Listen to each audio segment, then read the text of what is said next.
and I grab that Void Destruction and I try a 3 Void Punisher build and see exactly what that looks like.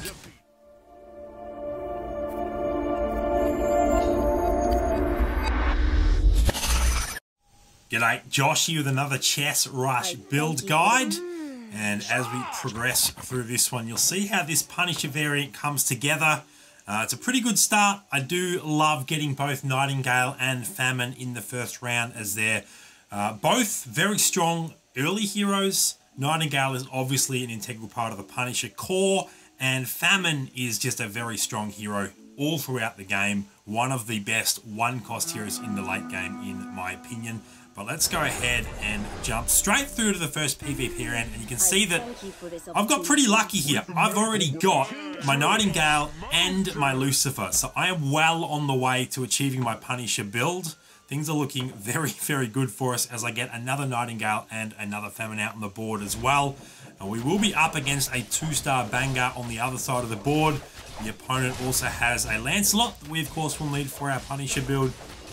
Now, when I'm building Punishers, there are a few different Punisher variants that I can pivot towards, and I generally won't lock in any specific one of those. I will react according to what the shop gives me and to what other people are giving me as well.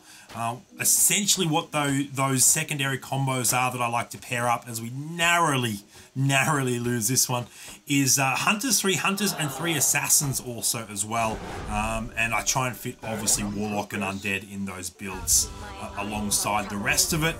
2-star Nightingale though, very, very handy. So for our Punisher specific build, we're off to an absolutely roaring start. Just need to, of course, find Lancelot and then Dimension Walker, who is the absolute key in a Punisher build because of the amount of DPS he does. But now that we've got a 2-star Nightingale on the board, that is a very, very dominating victory as we move through to the next PvP round. And we've got Lancelot on the board now, so that's fantastic. Still rocking those 2 Famines, and if you look at the DPS chart on the left-hand side of the screen, you can see exactly why I'm doing that. Even at 1 star, they are capable of pumping out a lot of damage, and look at that Lucifer doing his thing as well. So we're off, other than that early loss, that 1 HP deficit to our 60 total, we're off to a pretty solid start as we get the Bears at round 6. And you can see that I'm actually rocking a 2-star Evergreen here as well. That's just because I was struggling to find other 2-star heroes. It does give me 2 L's. That's not the worst thing in the world, but primarily just to have some more strength on the board in the form of another 2-star. And that's what you usually want to do early game. Just rock 2 stars, even if they're not core to your end game combo. And then we move on to round 7. So I'm jumping through these fairly aggressively. You can see that I'm now also rocking Wu Jing.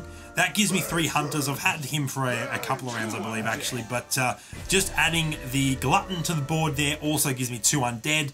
Undead being pretty key when you've got physical damage coming out of both Punishers and Hunters. So reducing armor of all your enemies is pretty significant there. And let's, of course, jump through to the battle itself. 2-star Marshallord on the other side of the battlefield. Luckily, still only a 1-star Joan of Arc, or that would have been a lot more of a challenge. And you can see there that we do manage to get a pretty comfortable win there. A 2-star Evergreen coming in handy for us. And let's just have a look now at what some of the other builds are that are coming together. So you can see that there's a few others competing for Punishers. There's a few Summoner builds there, as well as the Assassin build down the bottom. And I'm thinking at this stage, look, it's probably going to be a Punisher Hunter build, which is fairly standard. Big part of that is Famine, which I just 2-starred, Kraken, which I just found as well, and then Shakaraka usually as your 3rd Hunter, which also gives you 2 Oceanborn for that magic resist. Let's jump through to this battle. A few 2-stars on the other side of that board. 2-star Marshallord, 2-star Joan of Arc. So this is a little concerning, but this is a good mid-game test of how the strength of my lineup is coming along, and it's very likely that this opponent will be one of the ones in the late game that I'm fighting for the win against. And as you can see here, I do pretty well, so not too shabby there at all. Still looking for that Dimension Walker though, and there he is. Speak of the Dimension Walker, and there he is. So I get rid of that Evergreen now because I've got my 4 Punishers. This is the core of my combo, And we're looking pretty good, actually. I need to still find Misfortune so I can throw her in over a Glutton, and that gives me the ability to add Warlock as well. I leveled up that Bangar just to have a 9th hero on the board, and once again, because he's a 2-star, but he's certainly not part of that endgame build either. Lots of 2-stars on the other side of the board, but only a level 6 opponent, which is a pretty good matchup for us because we have 9 heroes at this stage. And you can see there, of course, that our overwhelming numbers end up getting the job done here. Even as Lucifer goes down there, we've still got enough strength on the board to deal with all of these summons. That Martial Lord staying up is a bit of a pain, but it's not too bad in the end. And then we get to the Harpies at round 10. And there is Misfortune. There's another Dimension Walker. So things are looking very, very nice. Obviously going to be grabbing that second Dimension Walker shortly as well. And you'll see him get added to the bench there. Let's skip straight through now to round 11. And we're sitting on top of the leaderboard. Great position to be in because it means you have your health as a resource to use if you need to. And we do now have Sorcerer build that we're up against in second. The Summoner build, another Punisher build, a few Warriors out there, as well as that Assassin build still down the bottom. And let's see how we're now looking. Now this one, it's a pretty tough build. Every hero on the other side of the board is a 2-star. So how do we go against it? How does our 4 Punishers hold up? Lots of pets obviously being summoned out from Martial Lord and Joan of Arc as well. That 2-star Flamecaller is going to be a big issue for us as she takes down a multitude of heroes, but I wasn't too worried because we still don't have an optimal lineup, but we got pretty close there. So that moves us down to 3rd on the leaderboard, no stress. Let's jump into round 12. And at this stage, we managed to level up our Hog Rider. He's not going to be staying around, but he's someone to use until we find that Shakaraka. I end up throwing another Dimension Walker out, even though it's a 1-star over the Bangar. I sell the Bangar. So much damage comes out of this Dimension Walker, and you're going to see this in a DPS chart, that having 2 of them, even at 1-star, is just such an overwhelming amount of damage. The reason I waited was because I wanted to have another 2-star on the board, because I don't have that many, so managing to level up Hog Rider, that at least gives me a 3rd 2-star. And you'll see exactly how much damage these Dimension Walkers are able to do. They just absolutely skyrocket up that DPS chart. And it's not a win, unfortunately, which is fair enough. I've only got 3 2-star heroes, but I am saving crystals to get to level 10, and you'll see that that's about to happen. And this is where I touched on using your health as a resource. If you've done well in the early game, it's super beneficial.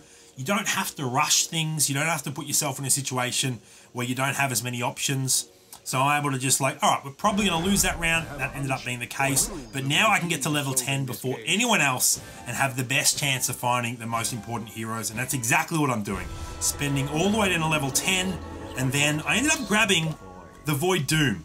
Normally I wouldn't do that in this build, but I need Warlock because I want Warlock is a very nice secondary combo.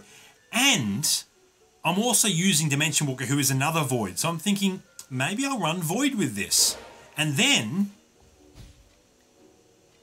hasn't happened yet, but it will happen soon. So essentially what's happening is I'm looking at other options. How can I mix up my traditional Punisher build, and in maybe next round or a couple of rounds from now, I end up finding Void Destruction as well. And I've got 2 Dimension Walkers out on the board, so I can definitely swap one of them out to run another hero. So what I end up doing, and you'll see it happen very, very shortly, maybe this round, now that we're level 10, we can literally just spend all of our crystals every round. Actually, I just realized I skipped past one a little bit early there. But there is one in this shop. There's that Kraken that I would like as well. And it's possible, as we skip through to the battle here, yeah, I have locked that shop. Normally I wouldn't in this case, because if I win, I just grab the Kraken, I've got the crystal to do so, and I move on. But I'm thinking, maybe I'll try something different with my Punisher build, and I grab that Void Destruction, and I try a 3 Void Punisher build and see exactly what that looks like. And so that is what I end up doing. And this is a close one. My Void Doom hit wasn't great there, but we do get the result. So of course, grab that Kraken, but because the shop is locked, I will be picking up that Void Destruction very, very shortly. And experimenting with a 3 void variant of a Punisher build. Now, let's skip through to the next PvP round. And I now have a 2-star Dimension Walker, which gave me the space on the board to run the Void Destruction. I swap in the King of the Sea, get rid of the Hog Rider. This isn't, normally in this I'd run 2 Goblins as well, but this is not the case with this specific variant. And so we're looking pretty solid. Here's how we're matched up against our opponents. Pretty good overall, and we're still the only ones at level 10. So let's jump into, hit the wrong thing there. Let's jump into the round 16 battle. 4 3-star heroes on the other side of the board. That's concerning. That is a lot of strength, including a 3-star Martial Lord, a 3-star Joan of Arc. So I thought we were looking good until I saw this opponent. Then I was like, oh, hold on a second. This might be a little bit harder than I first thought. It is a massive amount of strength on the other side of the board. And obviously you can see there, Martial Lord wipes the floor with us. But we only take 3 damage because it's just Martial Lord and his summons to stay alive. So it's not that big of a HP loss. And I still have a lot of 1-stars on the board that I can certainly improve the strength on my side of the board. And we're running into a lot of 3-stars now. But you can see that having 3 voids, I think it's an 80% HP reduction. It is. So a random enemy starts off at 20% HP. If that hits one of the 3-stars, that's huge. That's absolutely game-breaking for us. We end up doing very, very well in that specific round. And we're just like that, we're down to the top 6. Let's move forward into round 18. And essentially, I have my board now. It's just a matter of strengthening the board.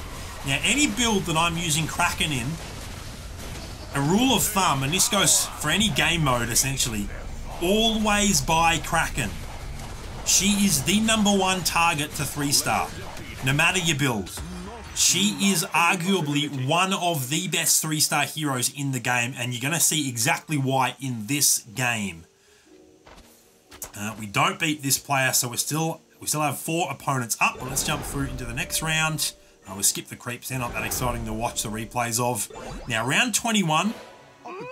Still refreshing the shop, looking for upgrades and any additional copies of Kraken that I can find. There's another one, so we'll be saving that shop. I'm not grabbing the Misfortunes. I'm not looking to 3-star her. You can see that I'm getting close to 3-starring that Kraken, though. And then we jump into this battle once again against the 4 3-star heroes. So much strength on that side of the board. Let's see how we do against him this particular time. Still not that well. You can see there that we get absolutely overrun. That was much worse than last time. And that takes us down to 12 health. Just like that, we're in a pretty precarious situation. We need to significantly improve our board before we match up against that player again. Otherwise, that might be it for us. Now, round 22, as we go through the prep phase here, you can see top left, that is what the build looks like. It's a 7 combo build, 4 Punisher, 3 Void, 3 Hunter, 2 Warlock, 2 Undead, 2 Oceanborn, and a Demon. It's pretty well balanced and matches up pretty well against most sorts of builds, which is really, really nice. And just like that, you see the 3-star Kraken, and I do have just enough time to reposition that Kraken to the very front, give that Kraken a Spellbane Staff and a Forbidden Tome to make sure that Kraken's ability is going off as quickly as possible. And watch this. Watch the entire board get 100% stunned for 3 seconds. This is why she's one of the best 3-star heroes in the game. Paired up as well with Shakaraka, who's about to go off very, very shortly. So there is another area of effect stun in a second. Actually, it hasn't happened yet. He got stunned multiple times. But it didn't matter. Our shark didn't actually go off. It was the enemy shark that went off. Only our Kraken got her area of effect control off, and it was huge. Absolutely swung the battle for us. There's a fantastic 2-star. Lucifer is now up to scratch. Big difference him being 2-star versus 1-star. We're down to 3 opponents, and this, once again, is that 3-star, the 4 3-star opponent that I'm up against. And you can see, look at this, 3-star Kraken, bang. The entire side of his board stops, then the shark stun hits, and we basically go from a pretty evenly contested battle to me just completely eliminating all of his heroes. That matchup is, the pairing of Kraken and Shark, but especially a 3-star Kraken, is so huge. You can see that I'm saving that Guru to hopefully 2-star my Shark. That would be even more game-breaking, but it is just a final 1v1. Almost certainly the final round of the game. The winner of this will probably wrap up this entire match. And let's see how we do. Unfortunately, we whiff on the Void. It doesn't reduce the health of one of the 3-stars. But once that Kraken stun hits, look at how much damage we can do before they come back. And just as they're coming back, Kraken hits again. 3-star Kraken is massive. One of the best heroes in the game, absolutely game-breaking in my opinion, and that was a very, very good result, and that build is a lot of fun. If you'd like to rock a pretty strong meta build that is Punishers, but with a bit of an interesting flair, I can strongly recommend the 3 Void 3 Hunter variant and focus on 3-starring that Kraken. Let me know if you've run a build like this or something similar in the comments down below and how it went for you. Thank you so much for checking out my video. Like always, give it a thumbs up if you liked it. Hit that sub button so you don't miss out on any of my future content. And until next time, I'll see you later.